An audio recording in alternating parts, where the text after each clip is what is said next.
you know. Okay. So what does happen when you come back here after Sarah's clinic? Yeah. You get about 5 grams of Ibogaine Indra extract, which they call it. And like I said, I left her before I should have, definitely, because I was coming down off of methadone. Methadone withdrawals last for like 10 days, 12 days, and I only stayed with her for 6 days.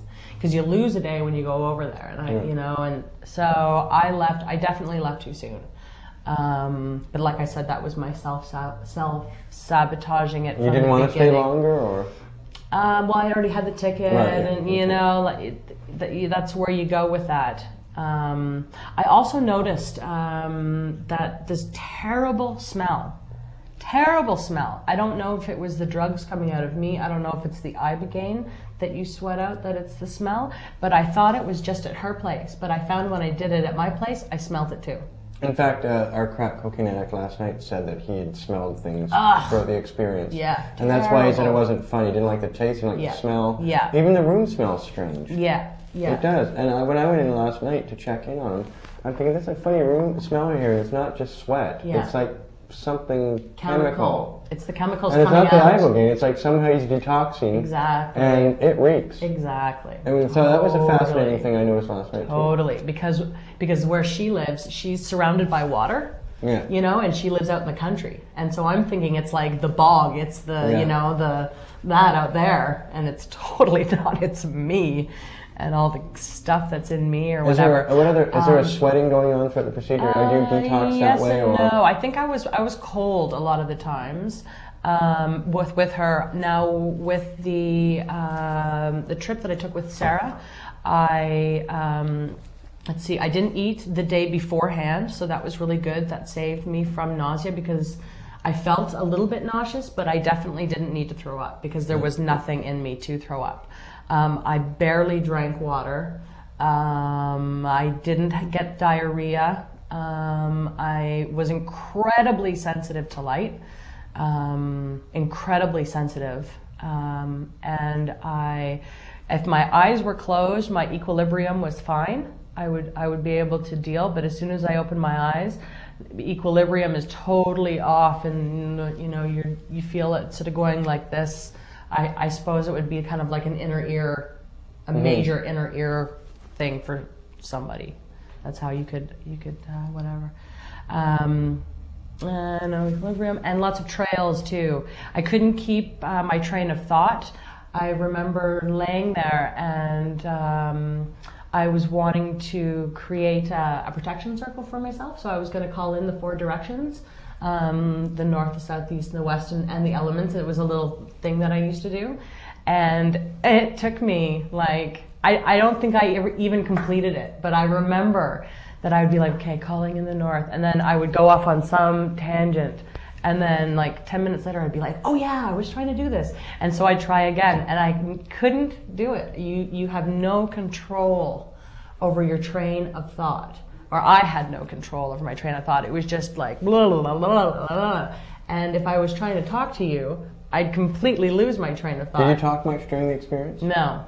Right. No, I couldn't because I'd start talking and then I'd forget what I'd talking about because I'd have a whole new thing in my head. Yeah, that's why you have to say, what are you thinking now? What are you thinking right now? Yeah, but still, even by the time you get the first words out, you're already on the next thing and you've forgotten. So it's very hard. So you come back from Sarah's experience.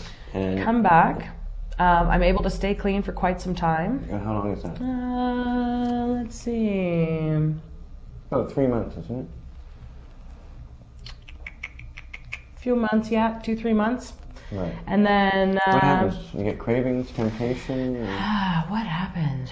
I can't recall the exact you have incident. Stress, anxiety? Probably lots of stress. I remember where you lived at this time, so I remember there was issues with your mother. Actually, you know what? There was that kind of stuff going on, and there was.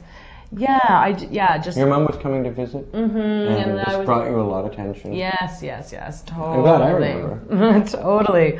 She, I had. Even though you love your mom, it's important to point that out. Yeah, I have a great relationship with my mom, but we definitely have a kind of family that doesn't like to talk about bad things. So and for someone who's trying to heal, that's really hard because she doesn't want to go places. She doesn't want to she doesn't want to maybe admit bad things that she feels and that she's done. It's hard. Well, it's hard for her to talk about because it hurts her, and yeah. So tension occurs and you start using again after like 3 months. Yes, And I did. What happens then? And it got out of control very, very quickly. It spiraled because I didn't resolve anything with my mom when she came out to visit. I didn't get any of that kind of stuff done, but anyway, so the addiction happens again. And all of a sudden, I'm 1.5 grams a day, and I decide I need to do iboga again. And so you knew in your heart that was the right thing, that was a good thing for you. Yeah, that's all I wanted. So I had some sent to me. It's the same stuff that I did before from Sarah. That was last summer. Yeah, and I did it 15 months ago. Yeah, August. And I had a few friends of mine that came over to help me with this. And I also had my counselor, a woman who I've been seeing for 4 years. So this was really great because I think a lot of counseling, it needs to be a really big part of your program, but it's hard to find counselors who are open to things like Ibogaine or to pot, you know. So they're more the Narcotics Anonymous kind of thing, like big 12 time. It's all steps, gotta 12, be done that way. Total abstinence. And 12-step programs don't work for everybody. No, they don't. They don't. But they work for a large majority of people, and that's great. That's so great. You go to NA and you can make it work. Like, more power to you, of course. It's all about getting over the addiction. It's all about whatever works for the person, and this is just another tool. Right. Totally. So you tried this about 15 months ago. You self-administer with some friends who we know, wonderful people, and your counselor's there. You're at your own home. Yes. Tell me about that experience. This was a kind of a crazy experience because I made the big mistake of I was very afraid of withdrawal. I did a small amount of heroin on the Friday morning, and then I did 1 gram of Ibogaine at 4 p.m. when I started to That's dangerous. That's very dangerous. Yeah. That is a very lying to yourself thing to do. Aren't we? We're when you're doing this, you must be lying to yourself. What do you mean? Well, by taking the heroin and then taking the Ibogaine, you know that that's potentially lethal. Yeah. Well, I did such a little bit of the heroin. I really didn't think that there was a danger to me. But you know, it attenuates the effect of opiates and crack cocaine. Like, in other words, it makes it stronger. Oh. If you add Ibogaine after a recent drug administration. Well, this was like, it was probably 7 hours later. Okay, almost okay though. Yeah, but still way big bad mistake, because I felt like I had a huge clash in my system. I was okay for that night, but the next morning, I didn't sleep that night, but the next morning when I woke up, but the next morning I did more Ibogaine, and I was violently ill for about 8 hours, vomiting, bad diarrhea, and tripping my brains out. Yeah.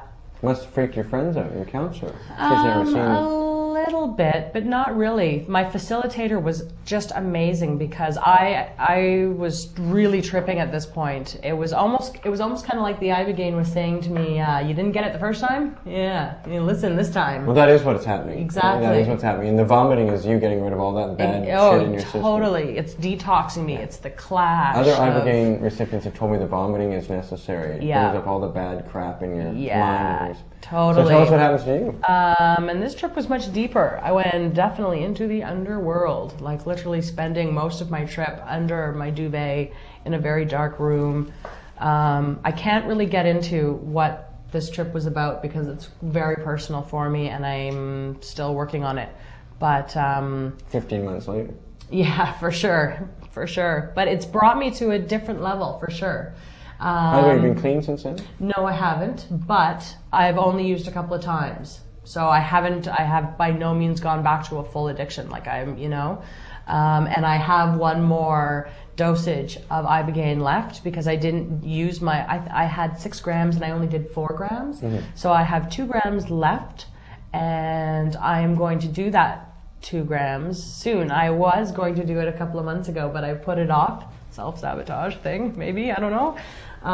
But yeah, so I have an Ibogaine trip still left totally to do, and I'm looking forward to that. So you've used about 2 times, did you say, in the last 15 months? I've used exactly 3 times. Exactly 3 times. Well, exactly 3 times is still an admirable effort. Totally. I'm really happy with it. And those 3 times, what's the reason for those 3 times? Like, what's in your brain when you're thinking, I need to fix? Okay, we have to go through something else that I also did as part of this trip, or of this treatment part.